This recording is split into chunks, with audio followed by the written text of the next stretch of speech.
حالت کیا ہے انسان کی کہ جو غافل ہو، دنیا کے اندر حالت ہو، تو ہم تو ہیں سے کتنے پرسنٹ؟ 99% لوگ، 100% لوگ ایسے.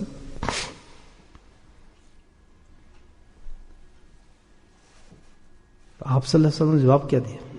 یہ سننے والی بات ہے. آپ نے جواب دیا، اس کا ترجمہ کیا ہے گاہے گاہے. اس پر محدثین نے بہت بہترین اور خوبصورت بحث کی ہے، مدلل بحث ہے. بعض محدثین دستف گئے کہ پورا تصوف جو ہے اس حدیث کے اندر بیان کیا گیا ہے. پورا تصوف ہے کہ ایک صحابی نے اپنے آپ کو ریپرزینٹ کیا ہے پورے ہمارے حالات پر، پورے ہمارے حالات پہ پیش کیا ہے. اور مطالعہ یہ ہے کہ جو 6 حالات ہیں نفاق والے، اب کیا ہو ہمارا؟ تو آپ صلی اللہ علیہ وسلم نے فرمایا کہ یہ جو حالت بتائی ہیں بالکل صحیح ہے، آپ نے کوئی انکار نہیں ہے، بالکل صحیح ہے، ہونی چاہیے یہ حالت آدمی کی، بالکل ہونی چاہیے. کیوں کہ یہ اللہ تعالیٰ نے تاثیر رکھی ہے دنیا کے اندر. اسی تاثیر کے ساتھ تو دنیا پیدا کی گئی ہے. اور دنیا میں ہے کیا؟ دنیا میں تو اٹریکشن یہی ہے کہ دنیا تو انسان کو غافل کرتی ہے. 4-5 بیٹھ جائیں، 10 منٹ بیٹھ جائیں فضول لوگوں کے ساتھ، آپ پہ اثر آئے گا اس کا. ایسے لوگوں کے ساتھ مجلس کر لیں جو گالی والی بکواس کر رہے ہیں، آپ بیٹھو ان کے ساتھ 10 منٹ، آپ اپنی حالت دیکھ لیں. آپ صلی اللہ علیہ وسلم فرمایا یہ تو بھائی بالکل صحیح بات ہے کہ جس جگہ کی تو بات کر رہا ہے، بیوی بچے گھر بار، وہاں تو یہ تو اثر ہوگا. کیفیت تو ہے، کون بچ سکتا ہے؟ تو پھر اس کیفیت کا جنہوں نے ریپرزینٹ کر کے جو ٹائٹل دیا ہے وہ بڑا خطرناک ہے. کیا کہا ہے صحابی نے؟ کیا کہا؟ میں کیا ہو گیا ہوں؟ منافق. آپ ذرا سوچیں. تو انہوں نے یہ بیان کیا اس حدیث میں کہ بھائی اس حالت کے اندر انسان ہوتا ہے، عورت ہو یا مرد، غفلت کس حالت میں ہے کہ اس کو بے فکر ہے اس آخرت سے، اور اس کی کیفیت جو ہے اندر سے بالکل ڈیڈ ہوئی ہوئی ہے. یہ نہیں کہا اللہ کے نبی صلی اللہ علیہ وسلم، یاد رکھیں کہ بیوی کو چھوڑ دیں، بچوں کو چھوڑ دیں، کاروبار نہ کریں، باہر نہ جائیں، اندر نہ جائیں، یا یہ سب جو باتیں ہیں ان کو ترک کر دیں. نہیں، یہ نہیں فرمایا، کیونکہ یہ تو ہے ہی دنیا. دنیا کو چھوڑنے کا کوئی حکم نہیں بتایا اللہ کے نبی نے. فکر بھی نہیں پیدا ہونے دیتے. تو اللہ کے نبی صلی اللہ علیہ وسلم ارشاد فرماتے ہیں اس حالت میں کہ بات بالکل صحیح ہے، ٹھیک ہے، تو کیا فرمایا؟ اس حالت کو بدل لو. سبحان اللہ. یہ راستے کیا فتح ہے، اس حالت کو بدل لو. مجھے تم منافق بنے پھر رہے ہو، اگر تجھے بہت ہی خطرہ ہو گیا ہے، نفاق ہے تیرے میں، تو فکر مند ہے، موت سے ڈر رہا ہے، قبر سے ڈر ہے تجھے، تو کھڑا کیا ہے؟ بدل لے اس حالت کو.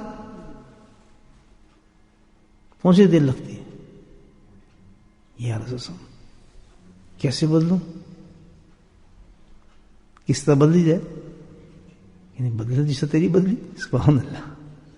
کیسے کہ جب تم میری مجلس میں آتا ہے تو کیا ہوتا ہے؟ کہتے بالکل مختلف. کیا کیفیت ہوتی ہے؟ مرتبہ احسان پہ ہوتا ہوں جناب، مشاہدات شروع ہو جاتے ہیں آپ کی مجلس میں. تو پھر کہتے ہیں یہی تو علاج ہے. قیامت تک اللہ تعالیٰ نے علاج دیا امت کو کہ ایسی مجلسیں قائم فرمائیں گے، جب لوگ ان مجلس میں جاتے رہیں گے، اٹینڈ کرتے رہیں گے، تو الحمدللہ ان کا نفاق کا علاج ہوتا چلا جائے گا. دیکھیں، یہ ہے مجالس اہل اللہ. اس کا نہ یہ کوئی ڈرامہ ہے، نہ وہ مداری ہوتے ہیں بیچارے، نہ ان کا کوئی دنیا سے کوئی تعلق ہوتا ہے، نہ کوئی رشتے داری ہوتی ہے، نہ ان کو کوئی لالچ ہوتا ہے، بلکہ باذن اللہ سبحانہ تعالیٰ قیامت تک اپنے نائبین علماء حق صحیح اللہ کے نائب ہیں حضرات اہل اللہ، اس مجلس کو قیامت تک چلائیں گے. ظاہر ہے یہ علوم ہے.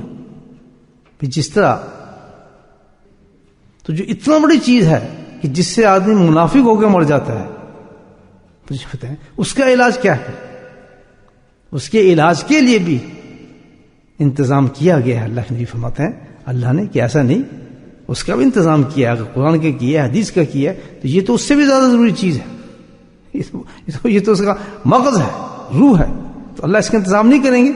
اس کا انتظام وہ ہے کہ جو تو دیکھ رہا ہے. جیسا تم میری مجلس میں آتا ہے تو اسی مجلس کو اللہ تعالیٰ قیامت تک جاری رکھیں گے. میں نہیں ہوں گا، آدمی بدل جائیں گے.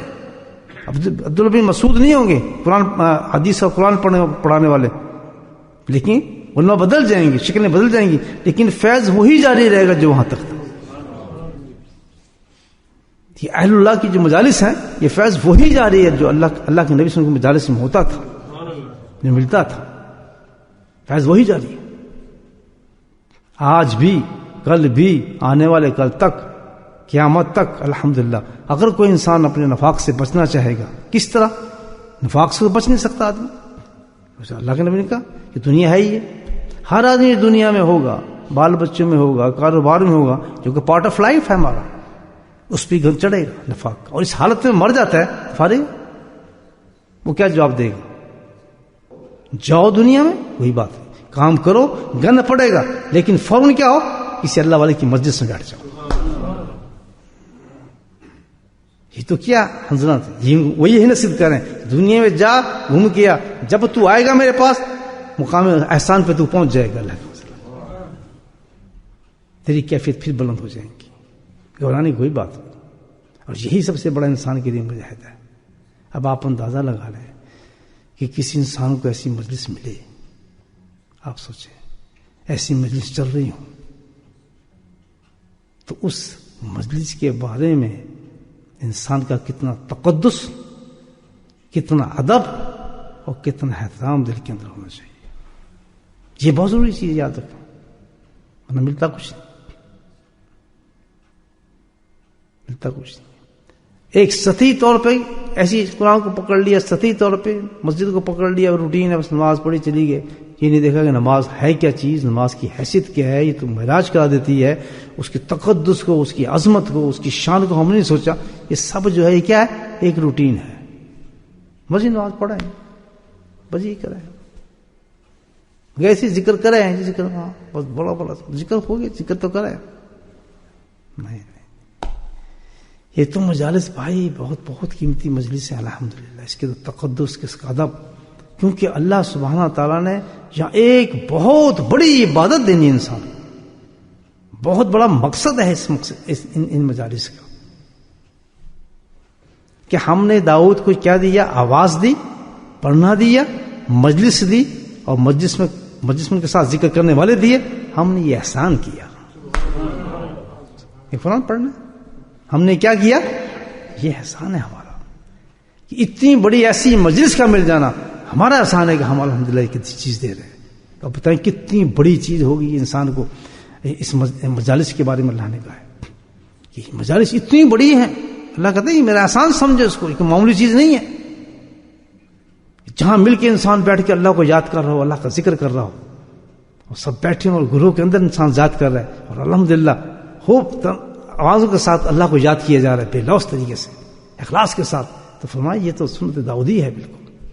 اور جس کو میں نے خود پسند کیا، نہ پسند کیا، بلکہ جب ایسا ماحول ہو سمجھو اللہ کا احسان ہو رہا ہے ان لوگوں پر. کتنی بڑی چیز ہے کہ حنظلہ نے یہ کہا فیل کیوں کیا رضی اللہ تعالیٰ. یہ سارا حدیث میں سب پوائنٹس ہیں سارے. حضرت حنظلہ رضی اللہ تعالیٰ نے یہ کیسے بات ہو گئی کہ وہ کہنے منافق ہو گیا، میں یہ ہو گیا؟ کیا ہوا؟ اٹھ کے گئے. دیکھیے واپس آئی یہ بات. یہ یاد رکھیں آپ ایک چیز، انہوں نے فکر کیا تھا، اپنی ذات کو دیکھا تھا، اپنے اندر انہوں نے تجزیہ کیا تھا. یہ ایک مقام، یہ اشارہ ملتا ہے کہ ہر انسان کو ہر وقت اپنے اندر تجزیہ کرتے رہنا چاہیے کہ تو ہے کیا، بے ایمان ہے، چور ہے، اچکا ہے، فریادی ہے، دھوکے باز ہے، زانی ہے، اندر ہے کیا؟ کیونکہ باہر کو کوئی نہیں پہچان سکتا. خود اپنے آپ سے جواب سوال کرتا رہے، اور جب کیفیت ایسی دیکھے کہ میں تو گیا، پھر بھاگے اس طرف کہ بھائی تباہ ہو گیا، ان پروٹیکشن کے لیے. وہ انسان کبھی اس وقت تک پروٹیکشن نہیں لے سکتا جب تک کہ اس کے اندر خود احساس نہ پیدا ہوگا. یاد رکھیں، زیارت شیخ اور گفتگو شیخ، تین چیزیں سے جس سے وہ صحابی کس میں پہنچا تھا؟ مرتبہ احسان میں. اور قیامت تک الحمدللہ اسی مجالس سے لوگ مرتبہ احسان پہ پہنچیں گے، اور ان کو ایسی مشاہدات ہوں گے، ان پہ یہی حال طاری ہوں گے. ایسے مذہب بند نہیں.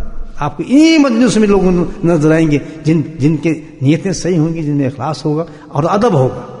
ادب سب سے بڑی چیز ہے. پتہ ہوگا کہ یہ بہت بڑی اللہ نے مجھ پہ نعمت کی ہے. متکبر نہیں ہوں گے، ٹھوکر مار کے جانے والے نہیں ہوں گے، پیشاب پخانے کرنے والے نہیں ہوں گے، اپنے مرضی پہ چلنے والے نہیں ہوں گے. نہیں، وہ کس کی مرضی پہ چلیں گے؟ شیخ کی مرضی اور اس کی مجلس کے مطابق چلتے ہوں گے.